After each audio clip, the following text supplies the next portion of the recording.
மாம்பழம், பலாப்பழம்லாம் சாப்பிட்ணுன்னா எப்படி சம்மர் வரைக்கும் வெயிட் பண்ணுறோமோ, அதே மாதிரி தான் இந்த கீரை கிடைக்கணுன்னா ஏப்ரல், மே வரைக்கும் வெயிட் பண்ணி தான் ஆகணும். நார்மல் கீரைங்க மாதிரி இது கடைகள்லாம் கிடைக்காது. கரட்டு பகுதிகளில் மட்டும்தான் விளைஞ்சிருக்கும். எங்கள் ஊரில் இது குமுட்டி கீரைன்னு சொல்லுவாங்க. வெறும் சிம்பிளான இன்க்ரீடியன்ஸ் வச்சு தான் கடைவாங்க. ஆனால் டேஸ்ட்டு நல்லாயிருக்கும். தண்ணியில் பச்சை மிளகா சேர்த்து கொதிச்சதுக்கப்புறம் கீரை சேர்த்தணும். 5 நிமிஷத்தில் கீரை வெந்துடும். இது கூட தட்டி வச்சுருக்க வெங்காயம், சீரகம் சேர்த்து கடையணும். இப்போது வெங்காயம் சேர்த்துறது ஆப்ஷனல் தான். ஆனால் சாப்பிடும்போதும் பச்சை வெங்காயம் தட்டுப்படும். அது டேஸ்ட்டுக்கு நல்லாயிருக்கும். தாளிப்பு ரொம்ப சிம்பிளாக கடலெண்ணெயில் வரமிளகாய், தட்டி வச்சுருக்க வெங்காயம் இது மட்டுமே தாளித்து கொட்டணும்.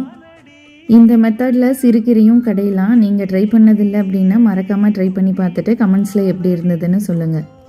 நல்லா சூடான சாதத்தில் கீரை சேர்த்து அது கூட பச்சை கடலெண்ணெய் 1 ஸ்பூன் விட்டு சாப்பிடணும். அப்போ தான் டேஸ்ட்டு சூப்பராக இருக்கும்.